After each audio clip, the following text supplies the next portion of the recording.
irmão. É pecado o que ele faz? É pecado sim. Lembre-se que nós vivemos numa condição de pecado. Certo? E é por isso que nós vivemos nessa condição de pecado, precisamos ler e estudar o Evangelho todos os dias, porque a salvação ela chega até a nossa porta todos os dias. Nós não cremos nessa hipótese do salvo uma vez, salvo para sempre.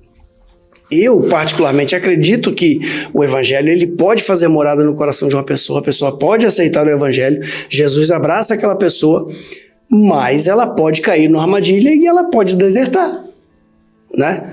Temos textos que falam a respeito disso. Agora, por que você insiste em guardar o teu pecado no bolso e julgar a pessoa que está de fora? Vive o Evangelho de acordo com o que você vive a sua vida. O Evangelho é um estilo de vida, não é regras para você obedecer. Irmão,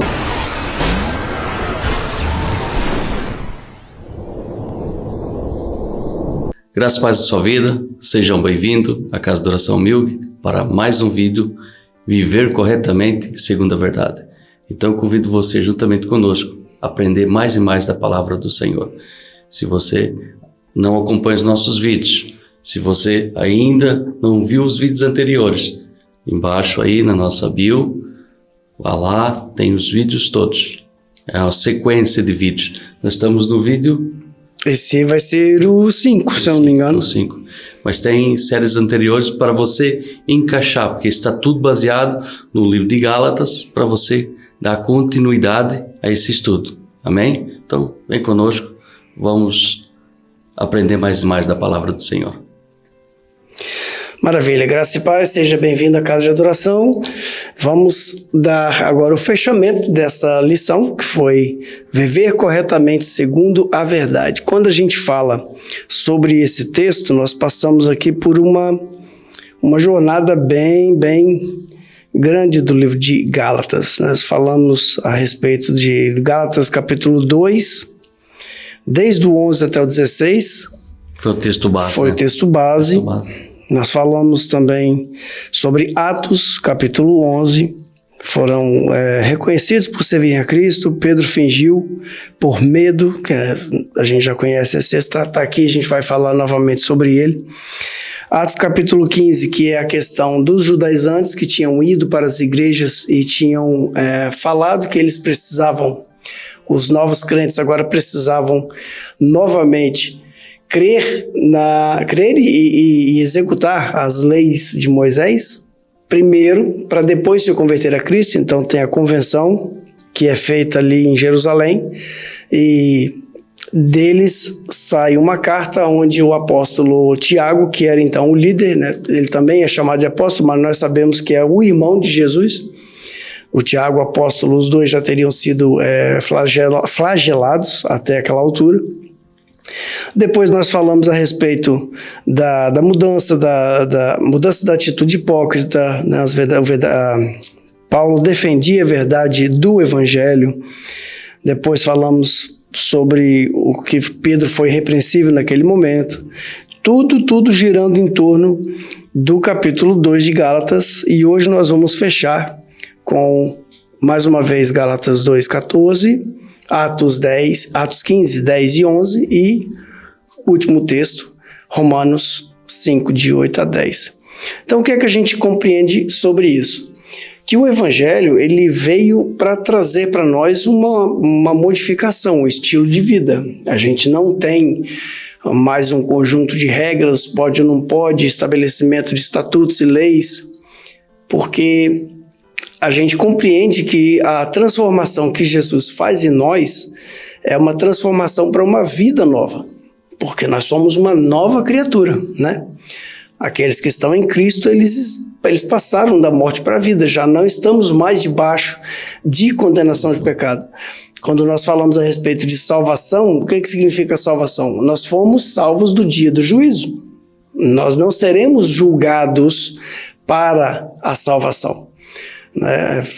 Já falamos aqui, o julgamento que cabe à igreja no momento da coroação, ou seja, quando a igreja for elevada, Jesus é revelado na terra, ele volta, estabelece tudo, ou seja, o final de tudo, todas as coisas. Quando acabar todo esse processo que a gente está vivendo aqui, vai acontecer o que Paulo fala sobre o juízo de Cristo, o tribunal de Cristo, né? Ele falou isso na primeira carta que escreveu aos Coríntios. E nessa carta ele fala a respeito do julgamento que os da igreja vão passar para recebimento do prêmio, do galardão, do presente, né? Então, nós cremos que a salvação ela veio para poder tirar do ser humano, daquele que crê nos méritos de Cristo, a necessidade de usar os seus próprios méritos, né? Então, o que isso impacta na nossa vida? Nós temos que viver de acordo com a verdade do Evangelho, que é o que nós estamos estudando aqui. No texto de Gálatas capítulo 2, existe uma reunião, se eu não me engano é na igreja de Antioquia, e essa igreja tinha, numa maioria, pessoas que já eram convertidas ao Evangelho, quer seja pela pregação de Pedro, de Paulo, quer seja pela pregação daqueles que não foram tecnicamente nomeados, né? Já visto aqui muitos textos, quando você observa o caminho dos apóstolos, né? O livro de Atos dos Apóstolos, quando eles chegam em determinado local, a palavra fala assim, e lá já havia pessoas que criam. Ou seja, nós acreditamos que as pessoas que tiveram contato na festa do Shavuot, que é Pentecostes, e viram o sinal que Deus fez descendo aquele poder dos céus, e ouvindo as grandezas de Deus, que nós cremos que sejam as bases do Evangelho, e houve então aquela pregação de Pedro no alpendre, né, daquela casa, ou seja, na varandinha onde ele estava. Nós sabemos que lá em Jerusalém, onde foi feito o cenáculo, era o segundo andar, o que para nós é considerado o primeiro andar, né? E ele faz a pregação e 3.000 pessoas se convertem. Então, quer dizer, quando eles voltam para casa, eles voltam e levam o Evangelho. E essa comunidade cresce. Então, quando houve essa reunião de Gálatas capítulo 2, versículo 14, que nós estamos falando aqui, ela aconteceu no que era a igreja de Antioquia. Se Deus quiser, eu ainda quero ter a oportunidade de ir lá visitar, fica na Antáquia, né, onde hoje é atualmente a Turquia. É uma igreja, basicamente uma caverna, onde foi construída uma frente, né, naquela caverna, e eles se reuniam ali. Então, quer dizer, a tradição diz que aquela era a igreja de Antioquia que eles se reuniam. Mas nós também conhecemos a explicação que fala sobre as domus eclésias, ou seja, as igrejas nos lares, né, de onde eles se reuniam e faziam como se fosse um grupo familiar hoje em dia. Lembrando que nesse momento ainda existia uma perseguição dos judeus em cima deles, não tinha ainda sido deflagrada aquela oposição dos romanos, porque até então os romanos acreditavam que o cristianismo era somente mais uma vertente do judaísmo, era tudo a mesma coisa, né? Depois, quando os imperadores mais violentos vão chegando ao poder, é quando começa realmente a perseguição e morte. Que é uma ameaça, né? Exato, porque estava crescendo em volume muito, muito grande. Então, nesse texto de Gálatas 2,14, nós já falamos dele exaustivamente. Quando houve uma reunião e Pedro estava presente e a maioria das pessoas ali eram da igreja gentílica, da igreja que nasceu fora dos padrões do judaísmo, ele teve um comportamento. Então, depois, quando começaram a chegar aqueles anciãos, né, que a Bíblia fala os presbíteros, os anciãos e os mestres, principalmente aqueles que haviam sido os fariseus e saduceus na época dos embates de Cristo, ou pelo menos na época do judaísmo vigente, e eles se convertem agora para o cristianismo, então eles querem impor sobre aqueles cristãos gentílicos o uso dos 613 mandamentos. Nós já falamos sobre isso aqui. E, de uma certa forma, Pedro, ele dissimula, ou seja, ele erra, ele meio que dá uma cambaleada e não diz que não, ele cede à pressão. E nessa já estava levando o Barnabé com ele, Barnabé, né, que a gente fala na Bíblia brasileira. Já estava levando o Barnabé com ele, nessa dissimulação, de modo que Paulo não se aguenta calado e ele chama a atenção de Pedro, e nós já conhecemos o texto. Isso para nós tem a ver o quê? Que você tem que viver aquilo que você prega. Se você prega uma igreja da graça, então viva uma igreja da graça. Se você prega que nós somos salvos da ira de Deus, ou seja, como já foi explicado aqui, salvo do julgamento futuro por causa dos méritos de Cristo, ou seja, você não tem que cumprir as leis de Moisés para ter direito a ser julgado favoravelmente, você simplesmente tem o mérito de Cristo. Quem crer, for batizado, será salvo. Salvo de quê? Salvo do julgamento. Entende? Então, aconteceu ali todo esse transtorno. De uma certa forma, foi bom para nós, que nós hoje temos o material para poder estudar, né? O que aconteceu na época dos apóstolos. Então, passa-se algum tempo depois e essas pessoas começam a ser importunadas por alguns enviados de Jerusalém. Então, no Atos capítulo 15, vai acontecer outra reunião, essa agora já, acredito que já em Jerusalém, quando eles É o concílio, né? Vai ter o concílio de Jerusalém por causa dessa questão de que outras pessoas foram enviadas ao povo gentil, às igrejas gentílicas, né, do que nós chamamos da Ásia Menor, ou daquele povo da província, né, asiática, do que hoje é conhecido como a Turquia, na verdade.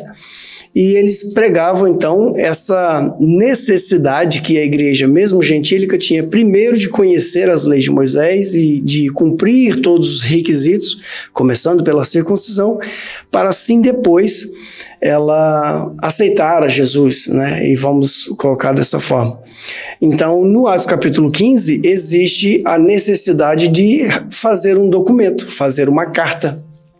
O próprio Tiago, que era o líder da igreja, né, que nós conhecemos, irmão de Jesus, o mesmo Tiago que escreve a carta que ele faz às igrejas posteriormente conhecidas como as igrejas da dispersão, e você então vai ter alguns trechos que falam necessariamente a respeito dessa questão de viver a conformidade do Evangelho, de não voltar atrás nas leis de Moisés. Então, nós vamos ler aqui o capítulo 15, somente o versículo 10 e o 11, e eu realmente quero que você pause o vídeo agora e leia todo o capítulo 15.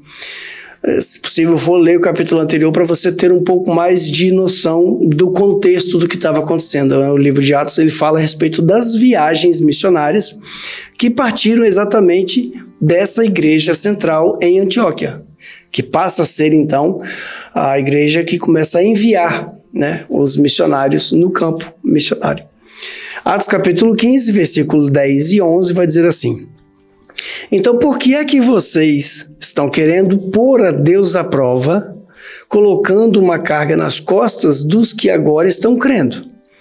Essa carga, nem nós, nem os nossos antepassados pudemos carregar. Pelo contrário, por meio da graça do Senhor Jesus, nós, judeus, cremos e somos salvos do mesmo modo que os não gentios. Então você percebe que nessa teologia de salvação da crença no Evangelho, você aceitar o Evangelho, você viver de acordo com a verdade do Evangelho, ela vai libertar você do julgamento, vai libertar você da necessidade das regras, que é o que nós estamos falando aqui desde o início. Viver de acordo com o Evangelho é a realidade da igreja hoje.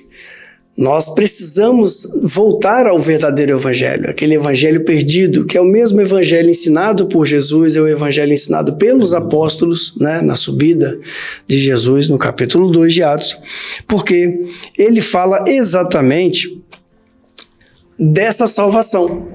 Se fosse para nós continuarmos vivendo debaixo da legislação do que é as leis de Moisés, do Antigo Testamento, a questão dos rituais, a questão do cumprimento das palavras que estão ali, não tinha necessidade nenhuma de Jesus ter vindo.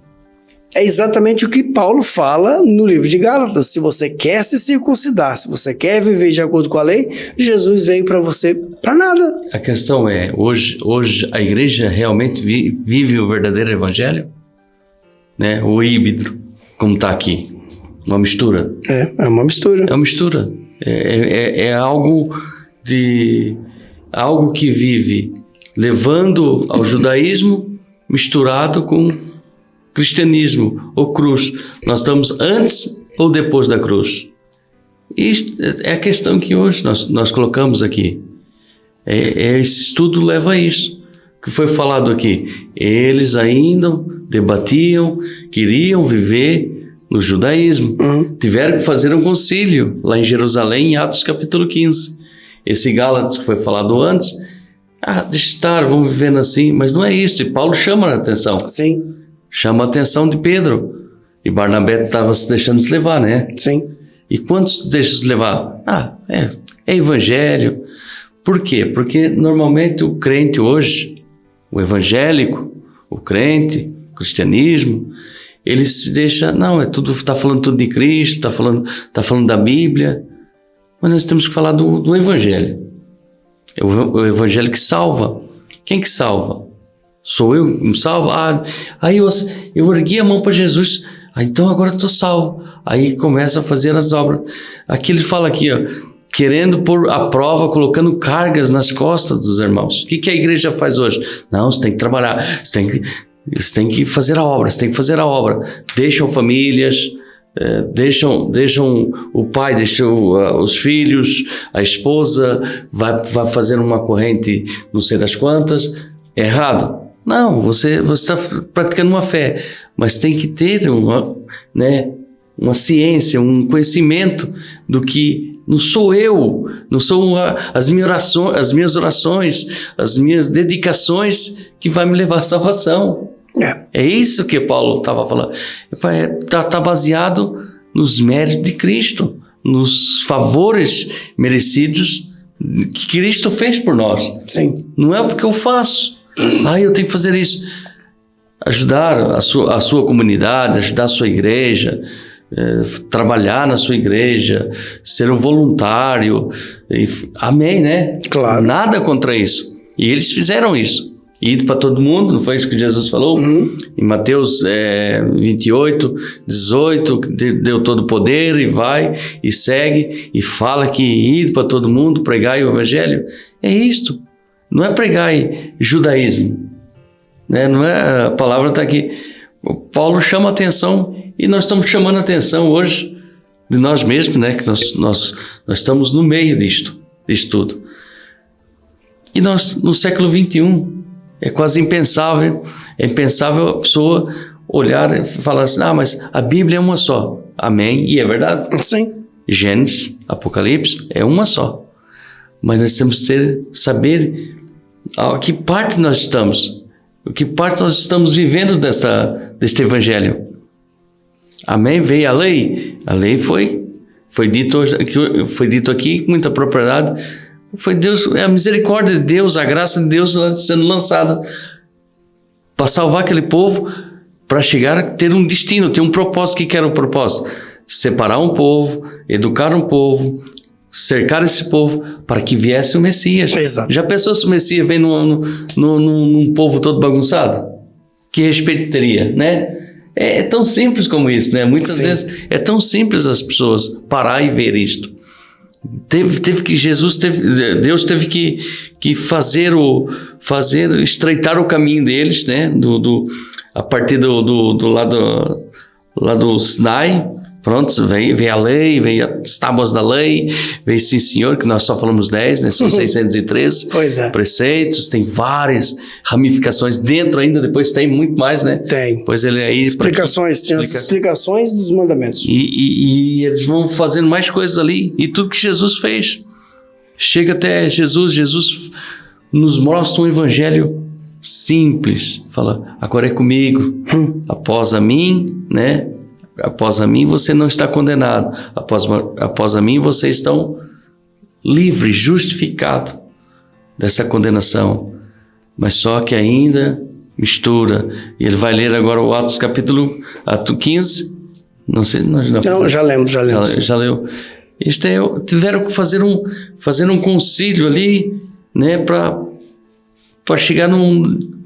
algo que possa lucidar E hoje foi o que foi falado aqui. Hoje nós temos o privilégio de ter os evangelhos, os estudos, os confrontos que houve com Pedro e Paulo. Barnabé também devia ter ficado ali, se calhar ficou ali, fica sem graça, né? Ficou ali no meio E houve tudo isso para que possamos aprender. Nós não falamos aí o dito popular, nós aprendemos com o erro dos outros. Se nós somos inteligentes, nós aprendemos com o erro de quem? Epa, ele fez aquilo, não correu bem. Por que não correu bem? Por isso. Então, não é isto. E nós estamos aprendendo com o erro de Pedro. Pedro queria só fazer para os judeus, circuncisar, sim senhor, você tem que aceitar Jesus e viver no judaísmo. Não. E ele já entendia isto. Só que ele estava ali, outros judeus chegaram e ele quis não ficar mal visto com os judeus e não ficar mal visto com aqueles que eram, né? Os da lei. Então ele ficou ali, tudo bem, e Barnabé também entrou, mas Paulo entrou com... Paulo foi incisivo. Paulo falou, não, então, mas então, é tão fácil subir vamos dar aí subir no púlpito, e falo bonito, com eloquência, falo sim senhora, você tem que fazer isso, fazer aquilo, eu saio para fora e eu sou o primeiro a viver totalmente diferente daquilo que falei. Exatamente, e isso influencia muito na igreja hoje, porque infelizmente com todo esse escândalo que o reino evangélico representa, ele está meio que ao contrário do que era a igreja de Atos capítulo 2, que a igreja caía na graça do povo, né? Que povo? O povo de fora, os moradores, os vizinhos, aqueles que não tinham o credo, né? A crença no Filho de Deus e tal. Hoje em dia é diferente, hoje em dia você fala que você pertence a uma igreja, que a gente fala no Brasil, né? Eu sou crente, e pronto, o pessoal já olha torto. Por quê? O tanto de coisa que está acontecendo que você percebe que não faz parte do evangelho. Já agora que não está no estudo, mas é só aqui abrir um parênteses, não sei qual plataforma foi, mas eu acho que é do TikTok, eu não me lembro agora, que parece um repórter perguntando qual religião você não queria pertencer. Sabe qual foi mais dita? Não. Evangélica. É sério? Evangélica. Ixi. Evangélica, não, e as pessoas, não, eu já estive lá, mas isso, e são tantos pormenores. E outros falam assim, eles falam de amor, mas são os primeiros a apontar o dedo do pecado. Então é isto, irmãos. E Jesus nos ensina a reconciliar, não, né? Excluir. E somos os primeiros. Fala, não, a minha igreja é que salva, a minha igreja vai para o céu, e vocês são todos pecadores. É a primeira coisa que faz, né? Esse é o problema, é você se intitular como o melhor, o mais sábio, o mais salvo, o mais santo, e você julgar o pecado de outra pessoa. Exato, e depois a pessoa tem um vício qualquer, né, que talvez não é correto, porque o vício, além de estar maltratando seu próprio corpo, né, com seus vícios ou com outros vícios, o crente fala assim, é o demônio, a pessoa já se, né, você está com demônio, está no pecado e vai para o inferno, a pessoa você nem consegue fazer uma abertura de uma conversa, porque você já chega, né, com aquela palavra, e você está no pecado. Amor, tem que entrar com amor. E é engraçado falar a respeito disso. Eu vi um vídeo do pastor Anderson Silva, e eu gosto dos vídeos dele porque eu vejo muita coerência no que ele fala. E nesse vídeo ele fala assim que as pessoas meio que julgavam, né, e estavam querendo condenar ou proibir os fiéis de ler os livros do C.S. Lewis, né, que fez Crônicas de Nárnia, que fez, né, O Diabo, Seu Aprendiz, Cartas de um Diabo ao Seu Aprendiz e outros livros magníficos que você tem que ler.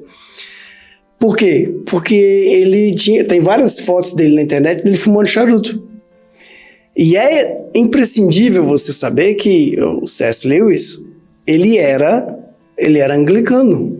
Ele não era crente da Assembleia de Deus, da Batista, Deus e Amor, que você conhece.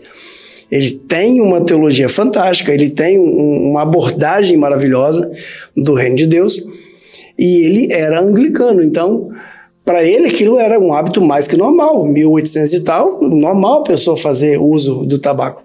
E aí, nesse vídeo do Anderson Silva, ele fala que as pessoas começaram a julgar e tal, e ele cita também um dos pastores amigos dele, que quando fazem reunião de homens, num projeto que eles têm, que lá tem cerveja, tem tabaco, que é no caso o charuto, né, e churrasco. Ah, mas não pode isso, que isso é pecado, que está acabando com o corpo. Foi exatamente o que você citou aqui agora. Mas é engraçado que o Big Mac que você come não estraga teu corpo não, né? Batata frita em óleo vegetal que você come também não estraga teu corpo não, né? Tem vários fatores. Fica que nem nós aqui, já estamos passando da idade de ir para academia, estamos ficando gordinhos, não está estragando o corpo também não. Então é uma hipocrisia, exatamente essa hipocrisia que Pedro fez nessa época, há quase 2000 anos atrás, que Paulo combateu. É a mesma coisa. A igreja hoje, ela aponta o dedo do gay e da lésbica, você vai para o inferno porque é pecado o que você está fazendo. Tá bem, eu concordo que é pecado. A Bíblia falou que é pecado, não interessa a minha opinião. Mas, e o seu pecado? Tá onde? Você guardou ele aonde para poder julgar o pecado do irmão? É pecado o que ele faz? É pecado sim. Lembre-se que nós vivemos numa condição de pecado. Certo? E é por isso que nós vivemos nessa condição de pecado, precisamos ler e estudar o Evangelho todos os dias, porque a salvação ela chega até a nossa porta todos os dias. Nós não cremos nessa hipótese do salvo uma vez, salvo para sempre. Eu, particularmente, acredito que o Evangelho ele pode fazer morada no coração de uma pessoa, a pessoa pode aceitar o Evangelho, Jesus abraça aquela pessoa, mas ela pode cair numa armadilha e ela pode desertar, né? Temos textos que falam a respeito disso. Agora, por que você insiste em guardar o teu pecado no bolso e julgar a pessoa que está de fora? Vive o Evangelho de acordo com o que você vive a sua vida. O Evangelho é um estilo de vida, não é regras para você obedecer. Irmãos, vou por aqui entre parênteses, você vai entender. Um homem chamado Judas foi chamado por Jesus, caminhou com Jesus, trabalhou, fez a obra com Jesus, porque era o tesoureiro, não era? O homem viu milagres de Jesus, presenciou Jesus, andou tete a tete com Jesus. Ele fez milagre também em nome de Jesus. Amém? Agora você pode questionar, não cabe a mim. Ele chegou no final da vida dele, o que ele fez? Se matou. E o homem que estava do lado de Jesus na cruz poderia ter feito os pecados piores a vida toda. A vida toda. É Dimas, né? Ele pode ter feito a vida toda dele de pecado. Enganou, ele roubou, matou, ele fez barbaridades. Lembra-se de mim quando o Senhor estiver no paraíso. Hoje mesmo estará comigo. Para onde aquele homem foi? Isso é uma coisa fantástica. Você percebe que não é mérito seu. O Evangelho escandaliza porque ele não é mérito nosso. Tão simples quanto isto, tão simples. Aí você fala assim, mas ele caminhou com Jesus, né? Porque nós, não está ali na Bíblia, mas ele se enforcou. O que nós achamos? O homem foi. Eu não estou aqui condenando ninguém. Não cabe a mim condenar. E nem dizendo que está certo, pelo amor de Deus. Não vai fazer besteira. Não vai fazer. Mas imagina isto. Caminhou com Jesus, milagre com Jesus, e o outro que fez tanta barbaridade. Nos últimos alguns minutos de suspiros da sua vida. Hoje mesmo estará comigo no paraíso. Para onde aquele homem foi? Tem um vídeo do Cláudio Duarte que é muito maravilhoso. Ele fala assim, quando nós chegarmos lá, vai ter 3 frases que todo mundo vai dizer. Primeira frase, conseguimos. Nossa, eu não acredito que eu estou aqui. Não acredito que eu consegui chegar. Meu Deus, graças a Deus. Segunda frase que vai ser muito falada, você está aqui?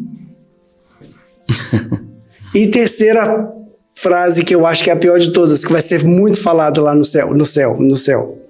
Quando a pessoa chegar, o fulano não veio. Então, quando nós entramos nessa disparidade de você viver uma coisa e pregar outra, nessa falta né, de sinceridade, nessa hipocrisia gospel, de você colocar o seu pecadinho de estimação no bolso e julgar o pecado dos outros, sabe? Essa semana mesmo eu postei no Instagram uma foto, quem dera eu odiasse tanto o meu pecado quanto eu odeio o pecado do meu irmão. Porque às vezes o pecado é diferente, mas o estado de pecado que nós nos encontramos é o mesmo. Nós estamos num constante estado de pecado. E essa é a lógica da vida. É você dizer não a você mesmo, você negar a si mesmo, você tomar a sua estaca de execução, a sua cruz, porque quem toma a cruz é para ser morto, você escolher morrer todo dia por amor ao Evangelho e você ser ressuscitado pelo Espírito de Deus todo dia. Para quê? Para ser uma nova criatura. E é você viver o Evangelho, sabe? Quando Pedro fala na carta dele que nós fomos salvos, resgatados da ira, né, do julgamento, e fomos resgatados do nosso fútil modo de viver, que nós herdamos dos nossos pais, ou seja, os antepassados e as pessoas que vieram antes de nós, e nós então agora somos santos a Deus, nós temos que ser santos a Deus. Já falamos sobre santidade, tem um vídeo aí que você pode entender melhor sobre santidade, que fala a respeito da elevação, né, da pessoa se elevar ao nível de santidade, e ele fala assim, sede santos como Deus é santo, e ele usa um texto que está em Levítico, capítulo 11, 44, 45, e ele é repetido no Levítico 19, 2. No Levítico 19, 2 está dizendo lá, Deus diz, vocês têm que ser santos porque eu sou santo, eu sou o Deus de vocês. E aí tem uma lista de coisas que ele estabelece como sendo, né, necessárias para você ser santo. O que é? Alimentar a viúva, alimentar o órfão, ser sincero com o seu irmão, ajudar o estrangeiro, você emprestar para o seu irmão sem juros. Coisas cotidianas, coisas terrenas. Então tira da nossa cabeça essa mentalidade que para você ser santo, você tem que sempre estar ali no labachúrias e decantos, você sempre tem que se isolar das pessoas, você não pode comprar ali porque aquele cara não é da tua igreja, você não pode usar essa roupa porque não é roupa de crente, você não pode ouvir essa música porque não, eu vou morar num monte, eu vou morar numa tenda, numa caverna. Isso não é santidade, amigo. Não é santidade. Certo? Por que quando Jesus salvou você, ele não levou você junto com ele, que nem fez com Elias? Não arrebatou você e trasladou para você ir embora para o céu? Porque você precisa ser um ponto de luz nessa terra de trevas. Ser um sal, ser uma luz, né? Você precisa ser um ponto de sal nesse mundo insípido. Então nós estamos aqui para contaminar aqueles que estão ao nosso redor. E não deixar ser contaminado. É por isso que a palavra fala viver corretamente segundo a verdade. Qual que é a verdade? Jesus disse, eu sou a verdade. Eu sou o caminho e eu sou a vida. Entende? Porque quando você vai até Deus mediante o seu sacrifício próprio, a sua lei, né? Você vai mediante a sua justificação pela lei, como Paulo fala nos primeiros capítulos de Gálatas. Você apresenta a Deus a sua lista de obras, e daí? Vai que as suas garantias de ser E daí? Você vai ser julgado mediante a quê? Né? Agora, quando você aceita o Evangelho, quando você se entrega para Cristo, Cristo abraça você, e agora você é uma nova criatura, eu vou cuidar de você, eu vou limpar você, Jesus falando, né? Eu vou fazer com que você seja aceito, você vai ser convertido numa nova criatura, né? Você vai ser imerso no meu sangue. Daí vem a ideia do batismo. O batismo não é você mergulhar na água, aquilo é um sinal público. O batismo que Jesus fala é você imergir nele, você estar nele, porque dele, por ele, para ele são todas as coisas. Tem vídeo anterior falando sobre isso. Temos vídeos anteriores falando, a gente já está citando textos, né? Mas só para você ter uma ideia, isso foi um ponto de ligação, foi um gancho que a gente usou para introduzir o último texto que nós vamos ler. Romanos capítulo 5, no versículo 8, 9, 10, e eu sinceramente espero que vocês pausem o vídeo e leiam o livro de Romanos, tá? Para você poder entender melhor o livro de Romanos. Ah, mas o livro é complicado. Então procura o comentário de Romanos do do Sproul. É muito bom o comentário dos Romanos do Sproul. E tem uma lista de comentários que você pode estudar. Você compra na internet, sabe? Vem em PDF para você. E você pode colocar aqui no seu aparelhinho e você vai estudar onde você estiver. Que é o que eu faço quando eu vou estudar algum texto. Então pausa o vídeo, leia o texto de Romanos, entenda do que se fala o Romanos, use as suas traduções diferentes e vem para a gente poder debater isso aqui. O versículo 8 fala assim: mas Deus nos mostrou quanto nos ama.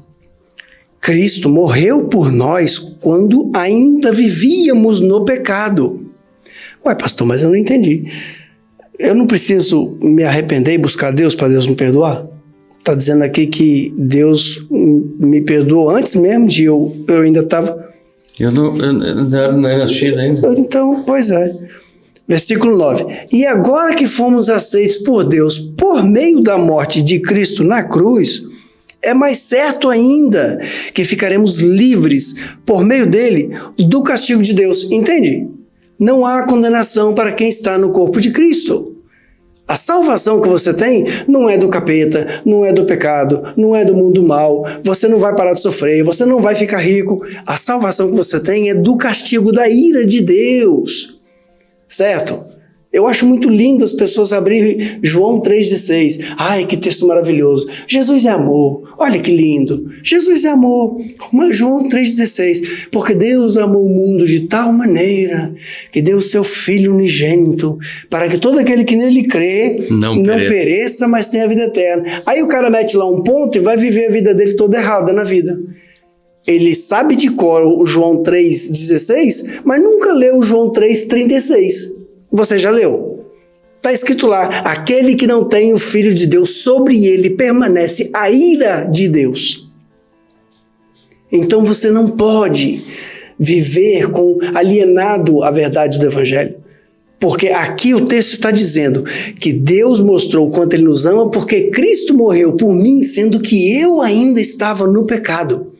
Eu não procurei Deus, eu não mostrei para Ele frutos da minha fé nele. Eu não mostrei para ele que eu queria Deus. Foi ele que me buscou. Eu nem tinha noção do que estava acontecendo. E o sacrifício já tinha sido feito. Estamos certos ainda e ficamos livres. Olha, ficamos livres. Por meio dele, de quem? De Jesus? Do castigo de Deus. Olha o versículo 10. Nós éramos inimigos de Deus, mas ele nos tornou quem? Ele nos tornou seus amigos. Ele nos tornou seus amigos por meio da morte do seu Filho. E agora que nós somos amigos de Deus, é mais certo ainda que seremos salvos pela vinda de Cristo. Entende a diferença? Entende a diferença de você... porque, irmão, sabe, para você ter alguma coisa na vida, irmão, você tem que fazer sacrifício, irmão. Você tem que fazer sacrifício. Tem que pagar um preço. Você tem que pagar um preço. Você tem que trazer o Isaac, irmão. Sabe, você quer prosperar na vida? Você tem que buscar, você tem que procurar. Me mostra onde isso está no Evangelho. Nega você mesmo e sacrificar o seu Isaac. É tão simples quanto o que está escrito. Às vezes as pessoas, elas julgam o que nós estamos fazendo aqui, e geralmente é julgar para mal. Porque o texto está escrito. É só você ler o texto. Não precisa de muita coisa para você entender o que está aqui. Não cortando, que já cortei, né? Esse do sacrifício, o coração do ser humano, você fala: não, eu sou boa pessoa. Eu sou boa pessoa. Não tenho maldade. Mas eu tenho vontade de crescer, desenvolver. Eu tenho vontade de ficar rico. Ganância pura. Mas eu sou bom. Mas no meio eu quero acreditar que no seu inconsciente se leva a isso. A deixar alguém falar para você que você tem que fazer alguma coisa e sacrificar alguma coisa, levar alguma coisa, para que você seja um empresário de sucesso, abrir sua empresa, ser um comerciante, abrir as portas e nós vamos sacrificando, irmãos. Vamos sacrificando. Vamos sacrificando. Eu estou aqui conjecturando, fazendo aqui uma palavra. Imagina Deus no seu trono, né? Conjecturando, irmãos. Né? E olhar e ver os filhos, que aquele que Jesus fez a amizade com ele, tentando fazer alguma coisa. Não, eu tenho que fazer alguma coisa. Eu tenho que fazer a sexta-feira. Eu tenho que pagar o preço de 21 dias no monte. Eu tenho que fazer isto. Eu tenho que fazer aquilo. Que Deus vai abrir a porta. Você está sempre a fazer. Sempre a seus méritos. Nunca é um mérito. Aí entra em Mateus 6,33. Buscai primeiro o reino de Deus e sua justiça. E o resto... tudo será acrescentado. Mas será que nós fazemos isso? Não, mais fácil? Não. Diz que vamos desafiar ali. Então, mas temos que desafiar. Mas cadê a sua fé, irmãos? É o desafio. Vamos desafiar aqui. Você vai desafiar e colocar. Aí entra dinheiro. É barganhando com Deus. E o império evangélico... Não, pastor, não é barganhando com Deus. Não. É provocar o coração de Deus.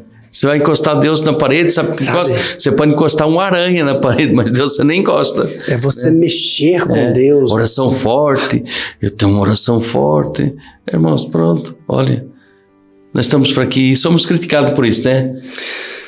Viver corretamente segundo a verdade. Pare seu vídeo com muita calma, muita tranquilidade. Vá lá em Romanos... capítulo, no versículo 5, e lê todo.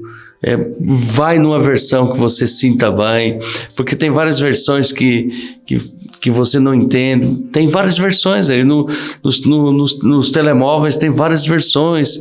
NTLH, que é essa aqui, mas né, que você consegue ver.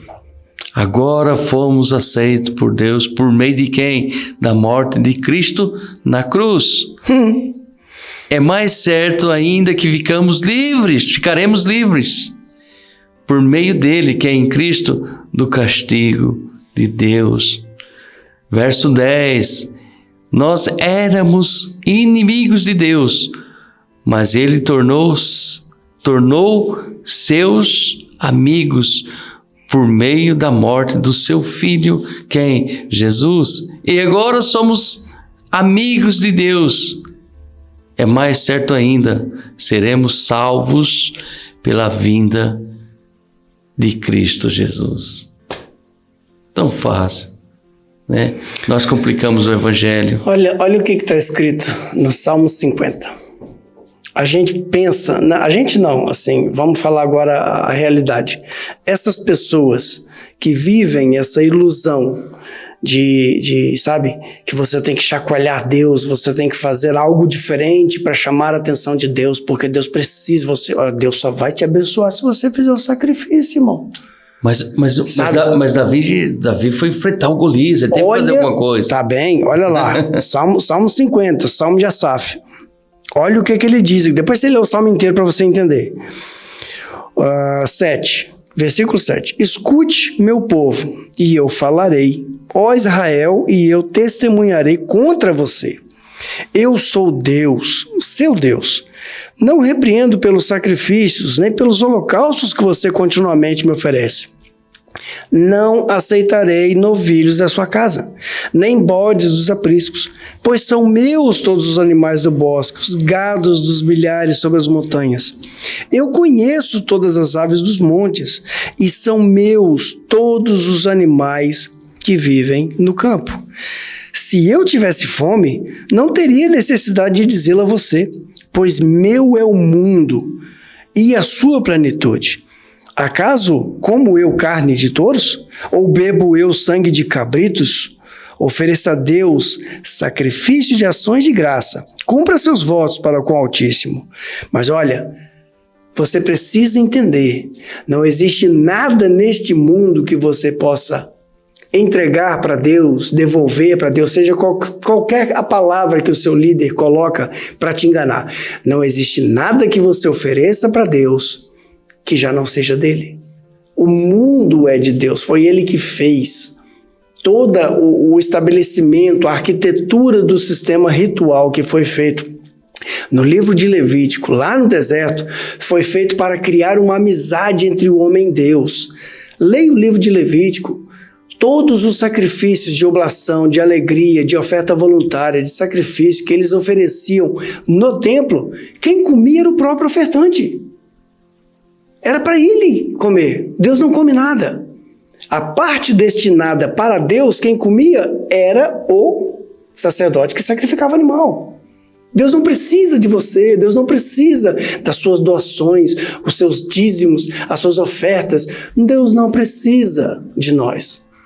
Ele criou o mundo baseado na sua misericórdia, no seu amor. Ele fez com que o povo de Israel seguisse as vertentes dos mandamentos, 613 leis, para levar esse povo a um fim. Qual foi o fim?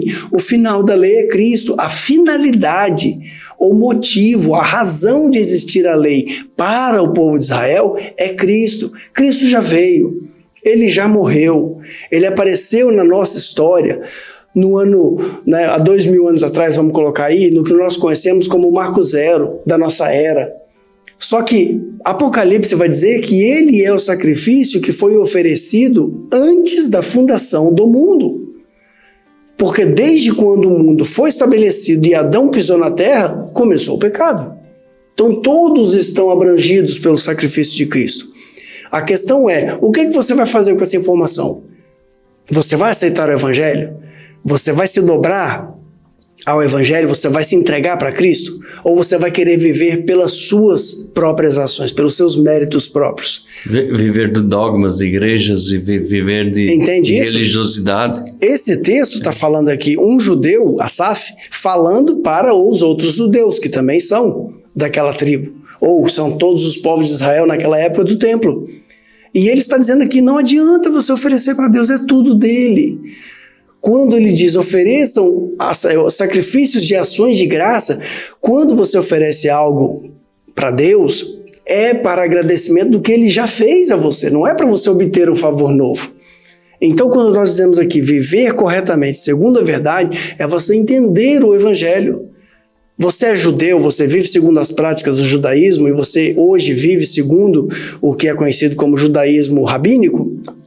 Beleza, segue a tua vida. Ah, irmão, eu sou crente, mas eu sou da Adventista e eu acho que tem que cumprir os 10 mandamentos. Segue a tua vida. No final da vida a gente vai ver como é que é. Ah, não, eu acredito que sou salvo pela graça. Então viva a graça de Deus. Compreenda os textos, sabe? Estude, leia, busque uma igreja mais próxima da Bíblia. Entenda? E isso é interessante você perceber que toda pregação que nós fazemos, todo estudo que nós fazemos, ele está baseado no Evangelho. A gente não procura aqui florear as coisas para você aceitar. Como diz aquele pregador, você que tem que dar seu jeito de aceitar o Evangelho. Não é o Evangelho que tem que aceitar você como você é. Entende? Viva corretamente segundo a verdade do Evangelho. O apóstolo Paulo falou na carta que ele escreve aos Filipenses, no capítulo 3, capítulo 2, vivam de modo digno do Evangelho, sabe? É você entender que nós não somos nada, nós somos devedores do amor de Deus. Tudo que nós poderíamos fazer para Deus, ofertar para Deus, oferecer para Deus, não vai tocar o coração dele. Entende isso? Então, vamos viver a realidade do nosso tempo. Porque Romanos diz aqui, e agora que somos amigos de Deus, é mais certo ainda que seremos salvos pela vida de Cristo. Palavra final, vamos encerrar o vídeo. Devemos andar corretamente segundo a verdade do Evangelho e apreciá-lo, vivê-lo, é o que nós dizemos aqui fartamente. O Evangelho é um estilo de vida, não adianta você ir bonito para a igreja, fazer tudo certinho na igreja e viver uma vida toda errada. Você tem que viver lá o que você vive aqui. Depois ele diz aqui, convictos que fomos salvos pela fé, fomos alcançados pela graça divina, devemos resistir aos que impõem doutrinas humanas e salvação por obras, negando o sacrifício de Cristo. Ele foi o nosso substituto e nos deu a vida eterna, a redenção. Essa redenção, A redenção eterna. Deu eterna redenção. Espero que você tenha assimilado essa ideia. Nós vamos agora fechar aqui um ciclo e depois o próximo texto que nós vamos... Justificação pela fé. Ah, já está aí. Justificação pela fé, o próximo. A próxima série. Estava aqui aberto, mas fechou. Fechou.